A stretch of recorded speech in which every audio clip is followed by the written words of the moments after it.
Hello, and again, welcome to Bit Depth. I'm Santiago Ramones. Across from me is... Jared Lekites. Hello. Thank you for saying that out loud, because I've not known how to pronounce your last name. Yeah, a lot of people don't until I say it.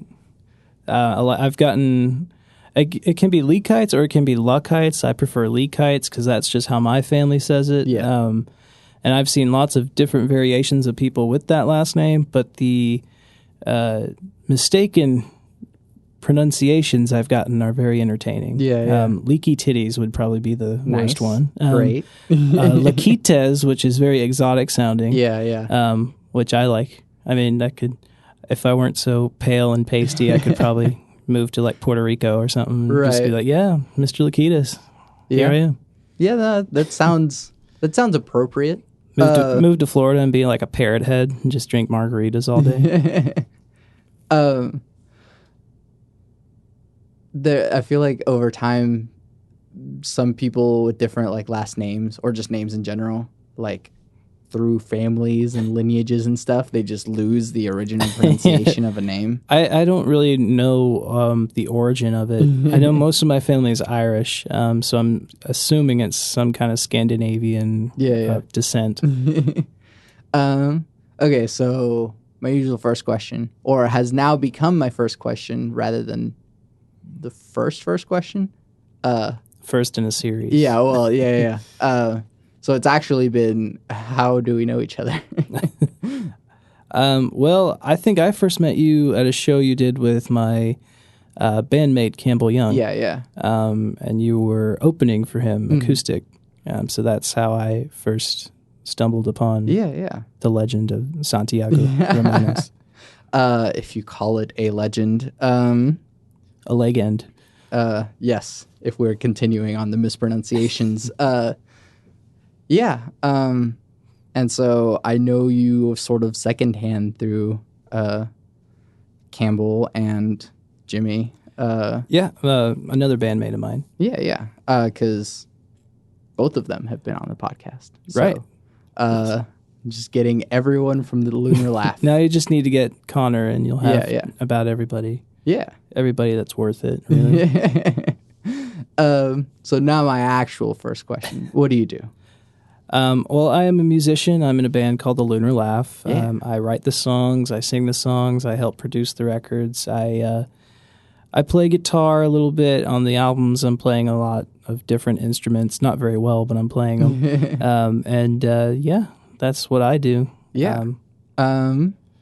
So how do you make that happen? Because you guys actually make it happen. Lots and lots of determination and coffee. Yes. Really, on the first couple albums, we only have 2 albums out.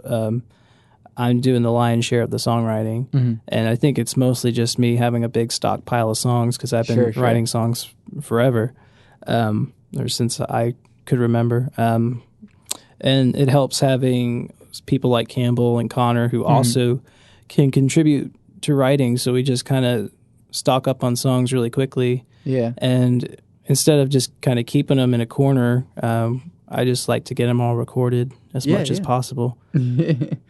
So when did you start doing music in whatever form that would be? Well, I've always been kind of musical in terms of I've always liked to sing since I was just a little kid running around, going crazy. Like I was obsessed with people like Garth Brooks and the Beatles, of course. Yeah. And those were, it kind of sucks that my favorite things are like the biggest things in music because it's like I don't feel that special, but I like a lot of I like a lot of not different every things. Not every artist has to be this. Oh, I know the indiest of the indie hipster thing. It's like, who's your favorite? It was like, well, I like the Beatles. It's like saying like, what's your favorite restaurant? Oh, I like McDonald's. Sure, and I really do like McDonald's, right? Though. But you know, the Beatles aren't the McDonald's of music. No, that's good. But they have probably served over 10 million. Right. Maybe 3 billion, or I don't know, like Kenny G or something is the McDonald's of music. I did have a Kenny G CD at one time, and it was not to be ironic. It was because it was actually it was what the top 40 music was at the time. And I've got some years on people. I'm showing my age. So what did you start playing or singing or? When I first picked up guitar for real was in high school, because a lot of my friends were playing guitar. They'd be in leading worships and stuff, and it just kind of was what they did. At lunchtime, you'd have lunch and then you'd bring out the guitars and we'd all sing along. So I said, well, I guess I could do that. Yeah. So I started learning guitar kind of just by watching people. Sure. And then, once you know every Matchbox 20 song, you can kind of entertain friends, and then you kind of make up your own songs. So that's when I started writing. I got more serious about writing once I got into college, and that's when I put out my first sort of solo work that predates the Lunar Laugh. Yeah. So, I mean, do you still write and perform as Jared? Really, actually, this year I put out what I would consider to be probably my last solo project for a while. I wrote this song called Freebird. Funny story there. We were playing somewhere in Ada, and this guy kept yelling Freebird. Right. And so I was like, I'm just going to go home and write a song called Freebird. Yeah, so we have something to play. And it was kind of just a joke song, so I just put it out under my own name along with some cover songs that I did. Yeah, yeah. Just gave the cover songs away for free on Bandcamp. Cool. And so that would be my final, or it's what I plan to be my final solo venture, because the Lunar Laugh kind of occupies everything in my world at this point. So what did you go to college for, and how did that develop your songwriting? Well, when I was a freshman in high school, I wanted to go to college for film restoration. That sounds awesome. It would have been great. And I wanted to go to UCLA and do that, but that's expensive. That is really expensive, and also I had no idea what kind of classes I had to take to make that happen, and neither did my guidance counselor. So, so thank you to her. And then when I was in sophomore year, throughout my freshman, sophomore, junior, senior year of high school, I decided I really liked acting. So I got into musicals, musical theater. I did all the drama plays. I started doing what was then Lyric Academy. Did a couple shows with Lyric Theater. Yeah. And then I was going to go to college for that, and then I kind of fell out of love with it. Not saying that there's bad people in it, but the usually the parents behind it can kind of raise some asshole kids. Yeah. Pretty much. Because they're only concerned with, you got to get on Broadway, you got to be perfect all the time. I remember being at an audition, and some parent was giving me the worst advice, on purpose. They told me, make sure that when you go in to do your audition song, you snap your fingers at the accompanist, which, I already knew that was really rude to do. Yeah. So I was like, oh yeah, thank you. Okay. It's screw you too. Right. But yeah, I just fell out of love with it, and I felt like it wasn't my dream. It was just something I did for fun. Yeah. My first love was always music, so I decided freshman year of college at OU, I was pretty much undeclared. So what I did was I just took whatever class I wanted to. Yeah. And just explored my options, and I'd come home, sit in the dorm and play guitar, and my roommate would get really stoned. Yeah. And that was college. Yeah. Well, I'm sure that's a lot of people's major in college, going home and getting stoned. There's such pressure, I think, when people first start college that you have to know what you're going to do, and really don't. Part of the fun of being at college is you get to find out what you want to do, or you get to find people that share common interests with you that you might not have had in high school. Yeah. And people from different parts of the country or parts of the world, because it's college. Yeah. But then you also have to pay for it. Yes, that was a crappy thing. I didn't think that I was getting my money's worth right. some of the time. And I mean, especially from OU, no offense. I mean, you know, I pledge no loyalty to any school. Yeah. But I appreciated it when I was there. Yeah. But probably not as much as other people appreciate it. Not into that whole Bedlam thing? No, I never went to... The only time I ever went into that stadium was when U2 played there with the Black Eyed Peas. I'd never been to a game there, and I can honestly say it's the most disgusting bathroom I've ever been in. Yeah. Wow. Yeah, I went into the stall, and there was just, like, poop all over. Yeah, yeah. Like, not on the ground. Right. Like, someone just missed the toilet entirely.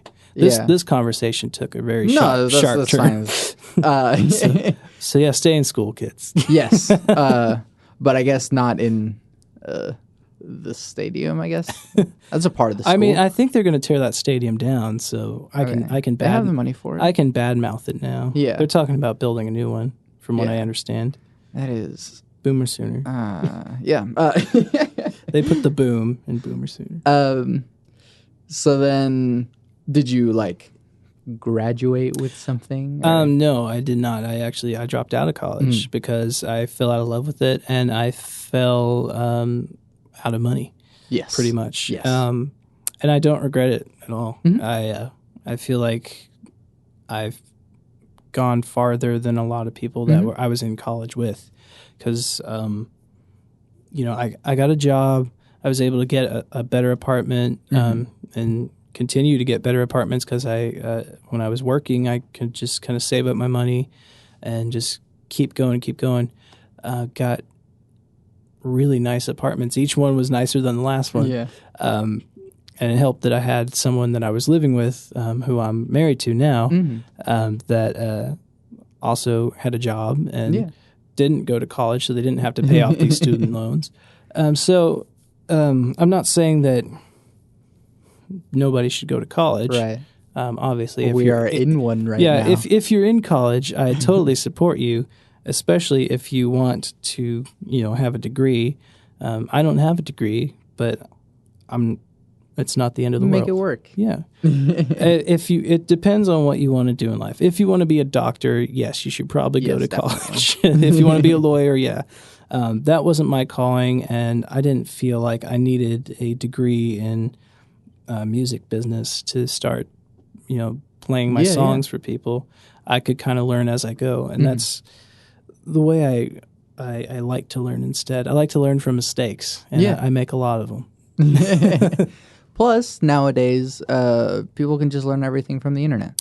That's true.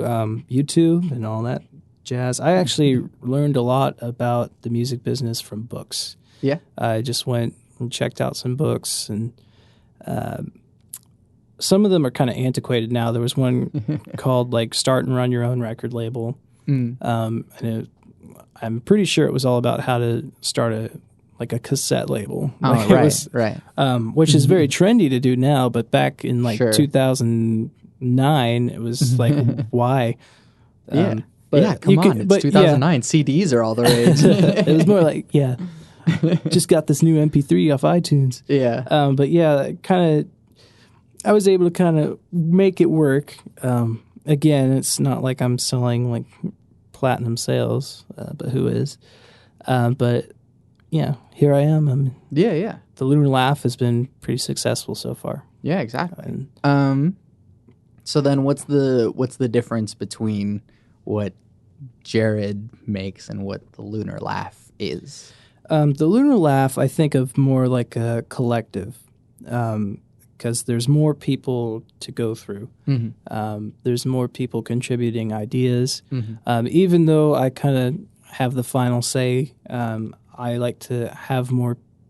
There's more people contributing to what the final sound will be. Yeah. Whereas all my solo stuff is just me. Yeah. And it's me making all the decisions, and me going, like playing all the instruments on some of them and doing all the vocals. Yeah. Whereas with the Lunar Laugh, there's a lot more input from other people. Yeah. In both ways, I like to work both ways. So yeah. And sometimes I play more instruments on the Lunar Laugh albums than other people. In Cool. fact, the first Lunar Laugh album started as a solo album. And then it was Graham Colton, who was producing it with me, said, this sounds very different from everything else you've done. Right. And I was like, yeah. And he said, so you should put it out under a different name. And I thought, I could do that. And his analogy was like, think about it like a poster. Would you want to, if you saw a poster that said Jared Lekites, like, would you want to go see that show? Or if you saw it that said something, he gave me some example of like, if you saw it and it said like Radiohead or whatever band, it was like, would you like to go see that instead? Yeah. And I was like, yeah, I guess that makes sense. So I came up with the name The Lunar Laugh, and that was taken. That was taken off an album that came out in the '60s called let's see, Cosmic Sounds of the Zodiac, and it was all this weird poetry over instrumental music. Cool. And it's all about like the star signs and like Geminis and Capricorns. Yeah. And there was one that was for Cancer, and in the middle of it, he just goes, "And laughing, the lunar laugh." And I thought, well, that's a good phrase. Yeah, yeah. And we happened to be working in Lunar Manor Studios, so I was like, oh, the Lunar Laugh, Lunar Manor, there we go. Yeah. And it sounds cool and pretty unique. Yeah, a lot of people Also think... has a the? Yeah, and a lot of people think it's supposed to be like a comedy group, too. Oh. And I think that kind of brings us more of an audience, too. Because people are like, hey, we're going to laugh. It's like, oh, no, you're not. Yeah. Although it's a little too on the nose to make a comedy group have the word laugh in That's it. like Cedric the Entertainer. Yeah, like, yeah. At least he's not Cedric the Comedian. Sure. But I mean...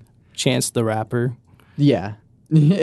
But at least those things you can expect. But like if something is telling you like you're going to come here and laugh, like I probably would be prefaced not to. Just like... Ugh. It's like calling your movie The Funny Movie. Yeah. Yeah. Don't tell me what's funny.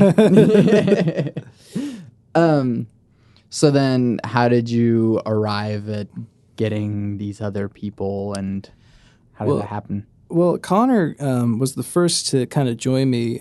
He sang backup on a couple of the songs on the first album, and he did such a good job that I was thinking, like, what happens when we have to take this out on the road? Because really it's just me and session people playing on it. So I knew he could sing very well, and I knew he could play guitar better than I could. So I was like, why don't we just team up and we can be like a duo? And we'll just start playing acoustic in places and kind of build an audience from there. Sure. And if we need to do full band, we can hire people to be in full band for like a gig. And that's kind of what we did for about a year. And then when we started working on the second album, we were working with Campbell's cousin at the time. He was playing bass or guitar for us. And then he mentioned that his cousin Campbell was working at ACM and he needed to record a band for some final he was working on. Yeah. And so... he contacted us, or we contacted him, vice versa. I don't know. And he ended up recording one of our songs. And that's part of that recording. It was actually used on the second album. Yeah. So, and that was kind of his joining. And then for some reason, his cousin couldn't make it anymore when we were doing shows. So we were like, hey, do you play bass? And he was like, I do. I'm in like 2 other bands right now, but I could come play with you. And so like eventually we just started getting him playing bass with us, and it sounded really good. He would start harmonizing with us, and we'd suddenly have these great 3-part harmonies. Yeah. And one thing led to another, and the next thing he knows, he's like doing a photo shoot with us, and he's like, so am I in the band? Yeah. And I said, yeah, I guess so. And then Jimmy kind of came through Campbell because we needed a drummer. Yeah. So it was a gradual process, and they're 3 of my best friends right now. So. Yeah, that's great. So what do you write about? I write a lot about relationships and friendships that have failed, people that have pissed me off. People that I have pissed off. basically whatever really bothers me enough that I have to write a song about it. Yeah. And it can be a love song too. Like if I'm just like, I love you so much, it's so like stupid, I just need to write it. So yeah, it's and a lot of times it comes as like I'll get the hook first, or I'll get the chorus first, and it'll be strong enough that I feel like I have to write a song around it. And then sometimes it's just totally improvised. It just kind of comes out of playing a chord on your guitar, and then you start singing over it. Yeah. There's no right or wrong way. It just a song happens. What song of yours are you the most proud of? Pick a favorite child, basically. So I love all of them, but the one that has really made a difference for me and for the Lunar Laugh is Work in Progress. We put it out as a single last year, or towards the end of last year, and it just kind of took off. Musically, it was already one of my favorite songs because I felt that lyrically it was miles ahead of the other stuff I'd written. And then musically, it sounded really good because we recorded most of it in Nashville, and just Nashville people they got their crap together. They know what they're doing. And so it sounded good, and the lyrics were good. And so when it came out, we were really excited about it. So I put it out as a single for the Lunar Laugh, put it out as a single because we all kind of agreed, like, this is a good song. Yeah. And it just kind of took off, and in Spain, of all places. And we started getting, like, these messages, like, Viva la Lunar Laugh, things, just things that we need Google Translate for. Right. And we'd started getting reviewed in, like, Spanish blogs, and all of a sudden we get this message saying that there's a guy running a label in Spain that wants to put out our album whenever it's finished. Huh. And so from that one song, we got an album deal. We got this big fan base in Spain that we might never see in real life unless we just decided to do a quick tour there. And it's just, I can't be more appreciative of what that song has done.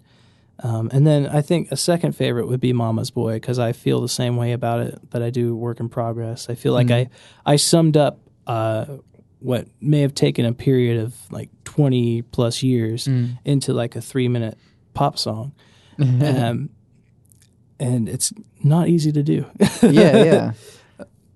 So I guess in your opinion, what makes a song successful or good? Successful is kind of a tricky word. What makes a song good for me, if it moves me, like if it makes me want to, like if it grabs me in and makes me want to sing along, or makes me kind of want to move around with it. And also, if a song is good enough that it kind of makes me want to cry. Yeah. Like it doesn't have to be like a sad song, but there's certain chord changes or certain ways that vocals can move over things that makes them very emotional. Yeah. Kind of like a good movie. Yeah. Like like the first 10 minutes of the movie Up. Yeah. Where it's just, you're going to cry when you watch it. And it's like, how is this like computer animated movie like controlling my emotions? That's kind of how I feel about music. I feel when it's that good, that's when it's the best. Yeah. Examples, I guess. A good like making you move song, and then a good emotional song. Okay, a good song that makes me move. I'd have to say like songs, like I'm a big 60s fan, so songs like 1, 2, 3 by Lynn Barry. It's got that kind of Motown drum beat.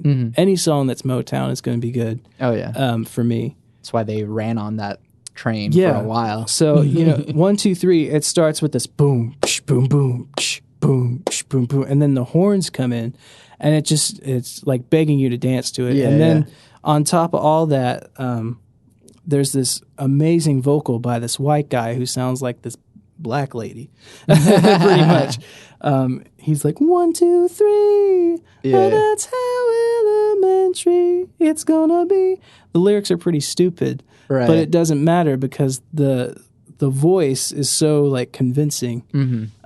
And it's really a stupid song. Right. But it just makes me want to move. It makes me want to dance. And I can't help but sing along with it. Every time it comes on in my car, it's like full blast all the time. Yeah. And then a song that would make me cry, pretty much anything on Pet Sounds, which is a bit cliche to say, but I don't care. Yeah, I don't care about cliche because I don't know anything. There's Pet Sounds is... I can't even put it into words. It's just the layered instruments, the way the vocal arrangements are on that whole album. Brian Wilson was definitely putting a lot of love into that album. Yeah, and it inspired Sgt. Pepper's. Absolutely. I've never cried when hearing Sgt. Pepper, but I love Sgt. Pepper. But it makes me cry so much that I can't listen to it too much. Dang, yeah. It's I definitely can't listen to it all the way through without wanting to just reach for the Kleenex. What's a kind of music or a genre of music that you've wanted to do but may not be like appropriate for the Lunar Laugh? I've always wanted to do kind of more of a I don't want to say easy listening. But like a big kind of production, not quite so, I think going back to when I was doing musicals, I liked the big kind of ballady songs. Yeah. But not like the power ballads. I mean more like the like a Jimmy Webb song, like who Oklahoma's own Jimmy Webb, everybody. He did these really grandiose songs that only certain singers could do, like people like Linda Ronstadt. Or Glenn Campbell did a whole bunch. So songs like "By the Time I Get to Phoenix," or so they're kind of just cheesy songs. Or MacArthur Park, a song about a freaking cake melting in the rain. That's like 8 minutes long. I've always wanted to do like stuff like that, but I don't know if it's not appropriate because the Lunar Laugh. I like to say we don't want to label ourselves as one thing, but I don't know of a lot of audience that was wanting to hear that right now. But it's always there. I kind of have it in the back of my mind. If I ever go back to doing solo stuff, like that would probably be the concept of the album, like just torchy songs, kind of, or like standards. But I don't want to do a standards album because everybody does a standards album, and it's like, who told Rod Stewart that he could sing a Frank Sinatra song? And like, the stuff they play on Delilah, that kind of, or like Adele, right? Like a kind of, I think I could see myself like doing a kind of an Adele-ish album. Maybe do like a B-side or 2 or 4 or whatever. The thing is, it needs pipes, and my pipes aren't bad, but they're not as worked as they're not as trained. Yeah, I did take voice lessons a long time ago, and my voice instructor. This is, if you don't mind me telling a story. Go for it. He was a very interesting cat. I hope he's listening. But he had this way of talking. He was like, "That was very good until y'all started singing." Like that's how he talked. And he worked with like people like Kristen Chenoweth, or he went to school with them, I should say. And he was great. Like just everything he said was just an insult. Yeah. To like he was like, you're not singing from your vagina enough, and it needs to come from here. I need more sforzando and less vibrato. And that's the way he talked. Just sold it. Yeah. There was one time I was doing some kind of audition song, and he was playing through it on the piano. He was like, "So I just need you to get on the floor and poop like a dog when you sing this song." And I was like, "Well, what?" He's like, "When you breathe, when your dog poops, you see his chest rise." And I'm like, okay, I'm just going to be thinking of poop whenever I sing this song. Right. So, yeah, that was my voice lessons experience. Southern isms are so But it was great. It did help me. I did learn a few things. Yeah. The most important thing I always thought of was think about the words you're saying. Yeah. Don't just sing the words. Just think about it. Say it like it was a sentence, and like say it as if you believed it. Yeah. And it helps when you write the songs because like you know what you're talking about. Yeah. But when you do other people's songs too, I think you kind of have to know what you're singing about. Yeah. So what's sort of the like the separation between songwriter and performer? Well, songwriter Jared is a very depressed person. A lot of our songs, I always get the comment to this, is like the words are very melancholy and the music itself is kind of more upbeat. Mm-hmm. And I've always appreciated that juxtaposition because I kind of feel that's a good analogy of how I go about, like, I may come off as like cheery and like cracking jokes all the time. Really, I kind of, I do get depressed and I get sad a lot, and that's when I usually write songs. Yeah. And then when up on stage, being the one that's in the middle of the band, performer Jared has to be a little more upbeat. Yeah. It's not putting on a front because I really do enjoy being on stage. Yeah. Just drink a couple Coca-Colas and I'm happy and peppy. And I enjoy the energy, especially when it's a good show. It's not hard to be up and be on point. Yeah. When the show's going badly, I start making the sarcastic comments in between songs, like, here's another one. Right. Like, that was one example. But yeah, I don't think they're two different people. I think they're just two different sides of the same person. Yeah. Because you've listed a lot of people who do like just perform songs. Yeah. And like Frank Sinatra didn't write all of those standards, but you would think he performed did. the heck out of them. The way he performed them, it's like he lived them. Yeah. And what I appreciate about Frank Sinatra, every concert I've ever seen or heard of his, he always mentions who wrote it. He's always like, and this one is by Sammy Cahn, one of the greatest writers of our generation, and a great arrangement by Nelson Riddle. He always did that, and I'm sure like none of the people in the audience were like, oh great. Yeah. They were like, we just want to hear you sing. Yeah. No, I think that and I mean for me as a songwriter and performer, they're two different sort of they're two different sides of the same coin, but a different mentality goes into each one. I feel like when I'm a songwriter, I kind of have to be more disciplined. When I'm on stage, it's kind of like anything goes. Yeah. Like we can be wacky. When I'm a songwriter, I tend to think myself like maybe I'm not writing this for myself. Like maybe someone else might end up singing this, so it has to be a bit better. Yeah. I always when I'm writing a song, it has to reach a certain level of perfection before I think it's done. Not perfection, but a level that is in the realm of perfection. So then, like, when is it done? When I say so. Yeah. That's the $1 million question. Like when is it done? Because when you're recording it, especially, I always get the urge to keep adding stuff to it. Yeah. And that can get dangerous, especially in a band that's only 4 or 5 piece. Yeah. Because on stage, it's like, well, we're going to have to use tracks for this one. Yeah. If you get too crazy. But really, when it's done, I know in my heart it's done because it's like when you raise a child. Not that I've raised a lot of children, but I would think like there's a certain point when you have to let it go. And like it's time for college. Let go of your child, or your child starts driving. Your child's 18. It can stay out late, make its own decisions. And that's kind of how I feel when a song is finished. I'm like, it's fully matured. It can go out on its own and face the real world. And then, is there anything else that you wanted to add about the Lunar Laugh?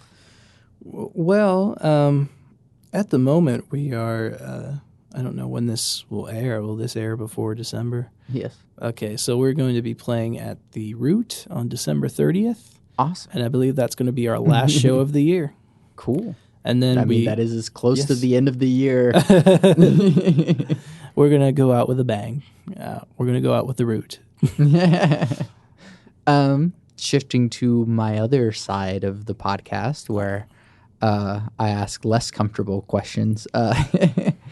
Starting with, what is the role of spirituality or religion in your life? I don't consider myself a very religious person. When I was born, my parents were getting divorced, and we were in a Catholic church household, and that divorce is very frowned upon, especially back in the early 90s, late 80s. Speaking of divorce, 8 ladies, no. Back then when the Pope wasn't as forgiving as this new one we got. So, you couldn't be divorced and still go to church. So we just didn't go to church. And the only time I ever went to church as a kid was during a wedding or a funeral. And it was usually a Catholic ceremony, and it looked very weird to me because people were just kneeling and standing down and sitting up, and there's participation. You have everybody to, would know the song and the phrase to say. And it was the priest would come out and say, "Peace to you," and everyone would say, "And to you also." And I'm like, where did we learn this? I didn't go to Catholic school. So I was pretty much not raised with religion. I was raised to know that there was a God.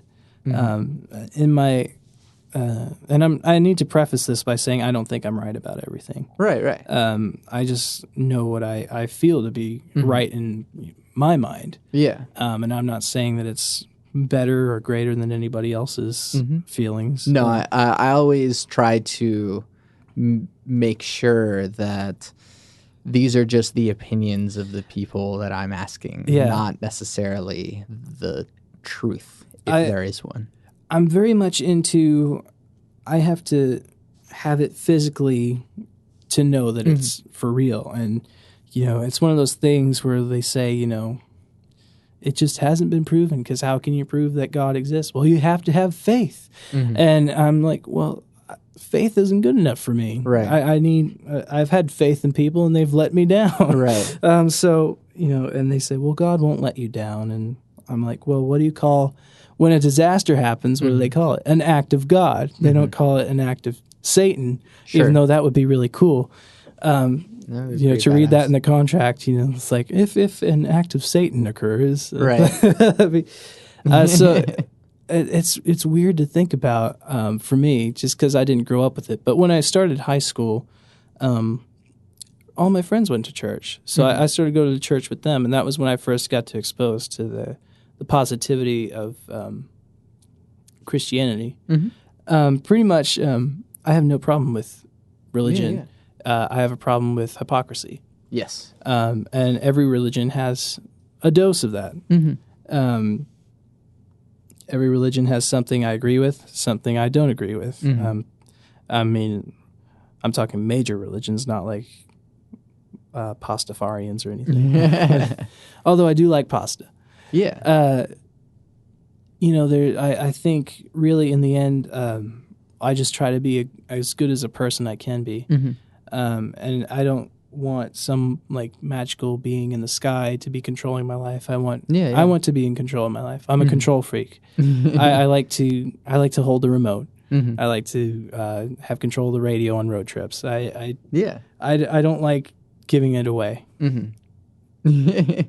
So, what's sort of been your experience with the hypocrites? And thankfully, my friends that are in the church or were in the church or that are consider themselves uber Christian, they've been nothing but kind, and that's what a good Christian should be. I think is just a good person that loves unconditionally, quite like the God or the Christ that they worship.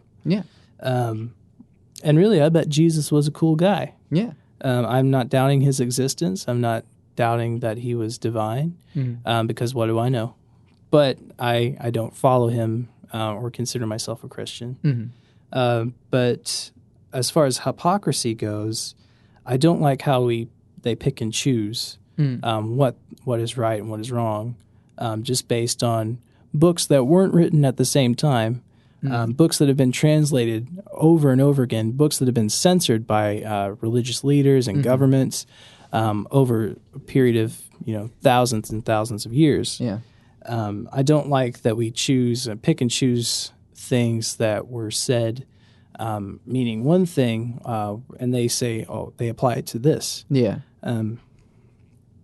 Stories about how many sheep you should have is now suddenly relevant to how many cars I should own or something. Not saying that's a specific example, but it's like that for me. And hypocritically, I think church sometimes likes to manage people's lives way more than they should. They like to get involved in the marriage.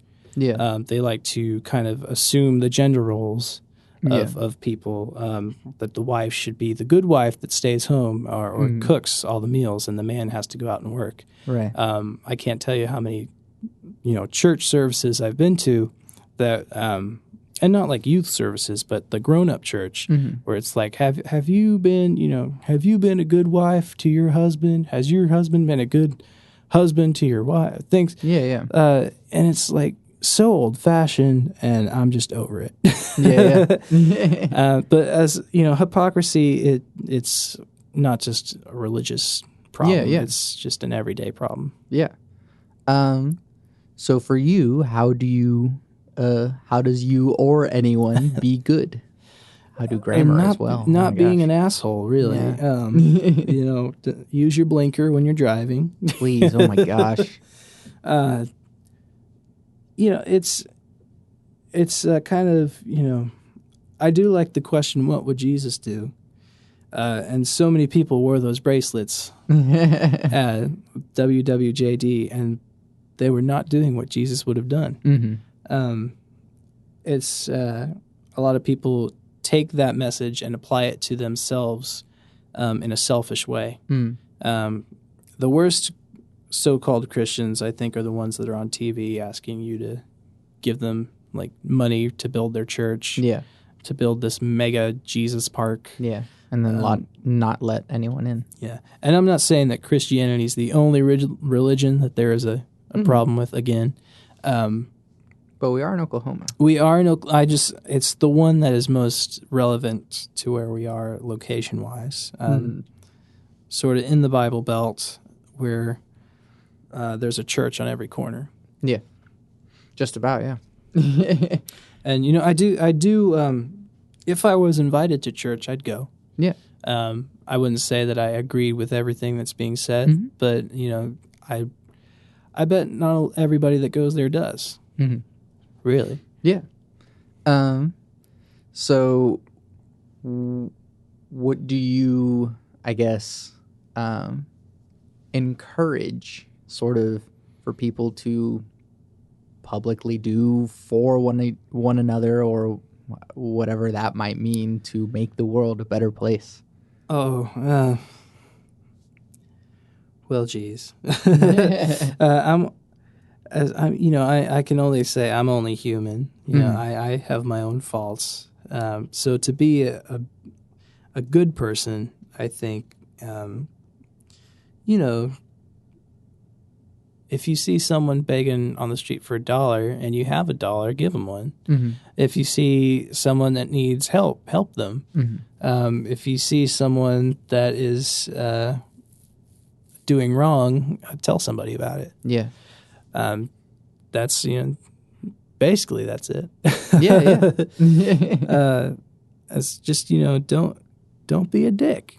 Yeah. Really. It's great. If I started my own religion, it would be like, don't be a dickism. Like, a lot of people do follow that. I lean a lot towards Buddhism because it's very, it's got that air of spirituality that's like, higher, like we're on higher planes like of existence. But then again, there's also a good degree of bullshit in Buddhism as well. And every religion. Yeah. Yes. But I don't like to consider myself a what's the word? What, like a non-believer. Oh, right. Oh, okay. I don't like to say I don't believe in anything. Yeah. Because I believe in myself, and that's the most important person you can believe in. Yeah. I do have these like straightforward questions that I've been wanting to ask more often, and just a good yes or no, or you can feel free to elaborate. Yeah. God? Question mark. I don't think so. Just, and I'm not saying I'm totally right about that. Right. He could show up anytime, but he hasn't. Yeah. And again, this is just your opinion. Yes. It's kind of like, but it's okay. I won't say I don't believe in he exists, because when I get angry, what do I say? God damn it. So, if he's there, he's very mad at me for taking his name in vain. Well, I mean, I've probably done worse things than just say God damn it. So, if he's there, I'm more power to him. Because he's the world he's created is very interesting. And he's probably laughing his ass off just watching us tear it apart. And then free will, question mark. I believe in free will. It's my favorite movie about a whale. No, it's if there is a God, I'm glad he gave us free will. You can, but is it really free? Is it really your own will? Because at the end of the day, it's hard to be a nonconformist, because at the end of the day, you still have to drive on the right side of the road. Yeah. You can't be on the left if you're in Japan or Britain or whatever. I don't know if I have any whatever British side listeners. of the road is relevant to where you live. If you drive on the wrong side, they say, "What are you doing?" "Oh, I'm a nonconformist, man." So you still have to get up and go to work. You have to live your life. You have to make money. So, but you have the choice not to. You can just stay in bed all day and be fat. Yeah. And eat Cheetos and binge watch Stranger Things. And that's free will. Yeah. And probably a lot of people have been doing so. I prefer Funyuns to Cheetos. Just. Right. Oh. Well, they give me like crunch mouth if you eat too many of them. Yeah. Well, you got to get the snack bag. At Thanksgiving, I make this green bean casserole. And you put the dry onions, French's fried onions on them. Yeah. But I put Funyuns, like I mash them up, and that's the seasoning. Yeah. And it's so good. Yeah. It was I might try that next time. Yeah. Oh, it's so good. You can just use any recipe you find on like foodnetwork.com. Right. Or on like the side of the cream of mushroom can or something. Yeah. And then just add like a bunch of crushed up Funyuns, and then lay some Funyuns on top, like whole Funyuns. Yeah. It's really good. It's always the hit of Thanksgiving. It's never quite the turkey, is it? It's always the things around the turkey. I'm a dark meat I'm a dark meat guy. I can never get into like the white meat's just too dry for me. It just gives you that cotton mouth, and you always have to douse it with gravy before you can eat it. Yeah. So free will. Yeah. Sorry to any vegetarians out there. Right. Nah, I'm not. They know what they're getting into by being vegetarians. I don't want to trigger them. Right. Well, there was a warning in episode 1, I think. Anyways. So then, if there is, by your opinion, if there is no God or whatever, are you comfortable with death? I'm not afraid of death, but I think if you live a fulfilled life, like I said, if you're a good person, then death shouldn't be something that, is scary. I think death is scary for people that have doubts about their life. Yeah. Or doubt that they're a good person. And sometimes you can get in a scary situation and think, oh, I'm going to die. The biggest fear I have about death is that, I might not have told somebody that how much they mean to me. Yeah. So I always try to say like how appreciative I am of people while I'm here. Yeah, yeah. And then as long as I do that, like death is like, ain't no thing. Just yeah.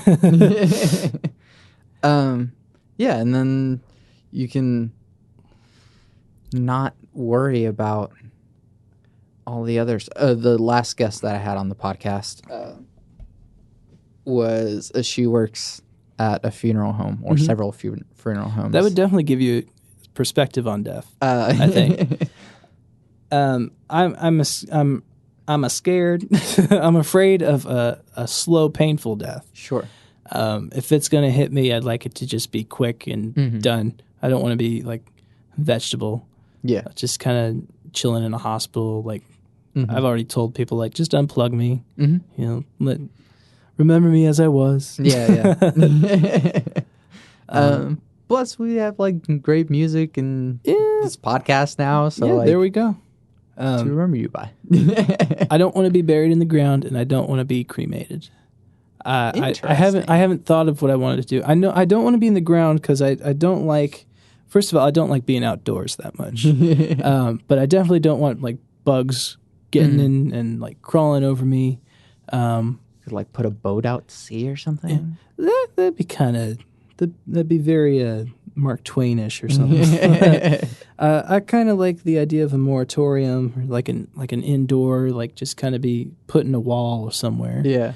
And I don't want to be burned because what if I can feel it? You don't know. Like, what if you, right. Like, because I read, like, I keep seeing the study pop up that's like, it says your brain still works after you're dead, and I'm like, well, if it still works, like, can you still feel stuff? So I don't know. I'm as uncertain about that as I am that there's like a God. Right. Like I have no idea. I'm just kind of going with the flow. Sure. Whatever happens. Yeah. It is what it is. Yeah. And then I tend to ask about politics or just sort of the general view of politics, because not necessarily about the dividing lines or whatever, but more so because of the implications that what someone thinks should be policy would also reflect how they treat other humans. So how's politics looking like for you? I hate them. Most of the time, a politician, they're not going to be a perfect person. They're human beings. And it ranges from like the sweetest person to like the most ugliest, like terrible person you could think of, like the 45th president of the United States. But in many ways, politics and religion kind of go hand in hand. For me, because what bothers me about them, even though that people can live their lives through them, the hypocrisy again. Just people just being so like unappreciative of what we have. People being so terrible to people, and it seems like, especially in Oklahoma, there's a big push to create more homeless people. Like that's everything they're cutting, all the mental health care. It's just going to cause this huge uprise because there are going to be people that are out on the street because they can't get their medication, they can't get any help, and then they've already killed the education system. So there's going to be dropouts and just people just wandering around, and it's like I've never seen a state so determined to have a bleak future. And it's a pattern that's repeated itself because it's happened before in terms of bleak future. I mean, in this state, and if I didn't have strong family connections here, I don't know if I'd stay here. Because, it's government isn't helping the situation because the government is pretty much in cahoots with big oil. And you know, not that big oil is bad because, you know, it gives people jobs and stuff, but it's not the people I want to be in charge of education and healthcare. Yeah. Government and politics are they're no bueno for me. Right. I just again with religion, there's a lot of things about it that are antiquated. I don't understand why we can't have election day be like a holiday where everything can shut down and everybody has to go vote. I can't understand why, you know, the popular vote and the whatever the other vote is, the electoral vote. I don't understand why we need both of them. Like, why can't it just be we vote and then that's it? Like, why do the people I vote for or the people I didn't vote for that won like years ago, why do they get to suddenly decide like what's right for me, what's right for, you know? I feel like it's an illusion that we have a voice in the government, and although there's moments when it seems like they actually are paying attention, and that's nice. Yeah. when it's good, I like it. Yeah, sure. When it's bad, I don't like it. But essentially, they should be the authority that's doing the good. Yes. And that's, you know, this is why comics like Superman got started, because people were just screwing everything up in the real world. And someone said, you know, if only there was someone who could only do good all the time. But they couldn't be human. Yeah. Because humans have that asshole gene in them. That's a good train to follow on. So do you believe that humans are inherently bad? I believe that I don't believe we're inherently bad. I believe that upbringing is very important. Environment, being nurtured, but not being like too nurtured. Right. Coddled. Yeah. I think being taught not to be selfish is very important for a child, not sharing and all that good stuff. The stuff they teach you on Sesame Street and all that is important. It's so important in the early stages. And a lot of people don't get that because there's just, you know, so many people have these babies and, you know, they don't, you know, they're like 14 years old, so they give them up for adoption or whatever they do. And, you know, they go to places where they're not loved, they're not treated like a respectable human because there's people in this world that had the same experience. They weren't treated like a human. They weren't treated with love. So it's a pattern. But then there's people that go through that and all they want is to give love. All they want is to nurture people. So it's kind of a case-by-case thing, I think. Yeah. I'm kind of babbling on, but no, I like babbling on. Yeah, I think I'm not saying I'm right about everything. Right. I'm just saying what I observe. I don't think we're inherently bad people. I think we have the potential to be either the best people we could possibly be. We have the potential to be total jerks. And it's a day-by-day process. You know, what are you going to be today? Yeah. Some days you want to be a jerk. Some days people are so bad to you, situations happen, and you get pissed off, and you don't care, and you just want to be a jerk to everybody. And that's what being a human is all about. Right. How does all of this worldview connect back into your music? A lot. I you know, that kind of observational side of things is how I approach songwriting a lot. I think songs like "Work in Progress," which is the song I'm the most proud of. I think because it offers an observational view of not only my life or people around me's lives, people like my generation. The last verse is kind of, I meant to apply to just me and my partner. But instead, it kind of ended up applying to our whole generation. You know, the '90s kids that they went through the '90s, then they kind of went through the 2000s, started growing up, and now we all have jobs and we have these routines, and then we go through our lives and we sit in bed and we're like, why are we doing this? Yeah. You know, what just happened here? Mm-hmm. And that's kind of every generation, really. But specifically, I wrote it for me, and it ended up kind of being an observation of everybody around me. Mm-hmm. So I think my worldview definitely informs the music at some level. Yeah. And I mean, there's also, like you say, you've written songs about, bad relationships or people that have pissed you off or whatever. And so in a way, you're sort of encouraging better behavior. Yeah. I like to, I beat up on myself a lot in certain songs.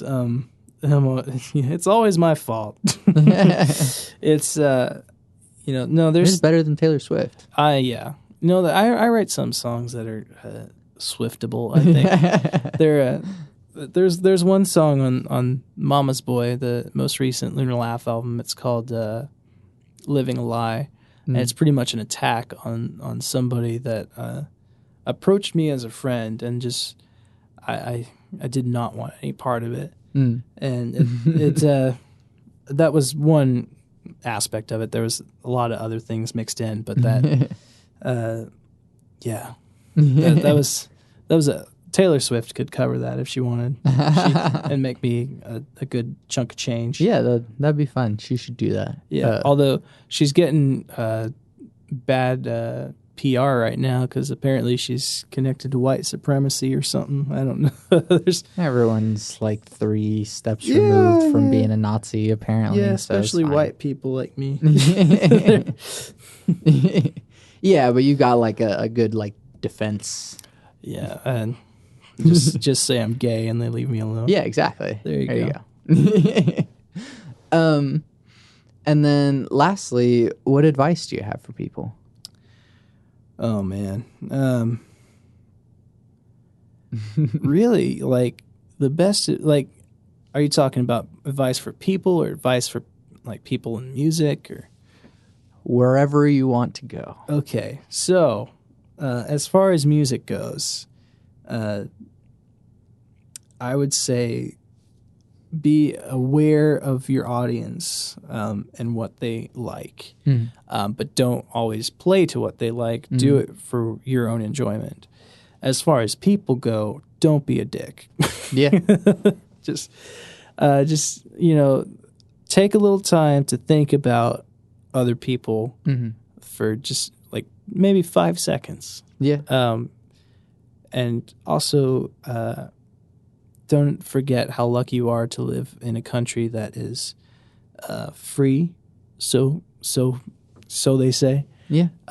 As bad as it may seem, it could be a lot worse. Yeah. You could be living in somewhere where they kidnap you and sell you into sex slavery. And hopefully nobody listening to this has been sold into sex slavery before, because that would be a terrible thing. But it's, that's kind of a message to America, really. Yeah. PSA. Yeah. Thank you, Jared. Yeah, thank you. I'm glad to have had you on. I'm glad that you wanted to be on. I did. I sought it. That's how I get pretty much everything. Yeah. I make it happen. Good. That's an advice I could give someone. Make it happen. Yeah, if you want it, make it happen.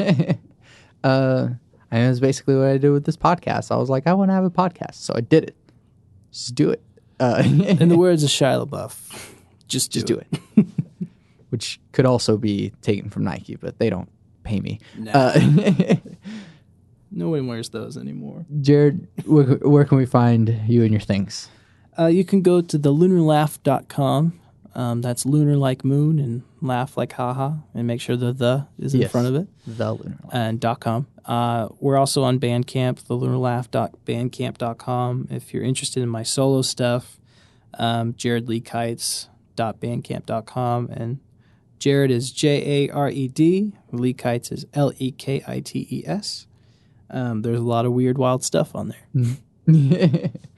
there. Awesome.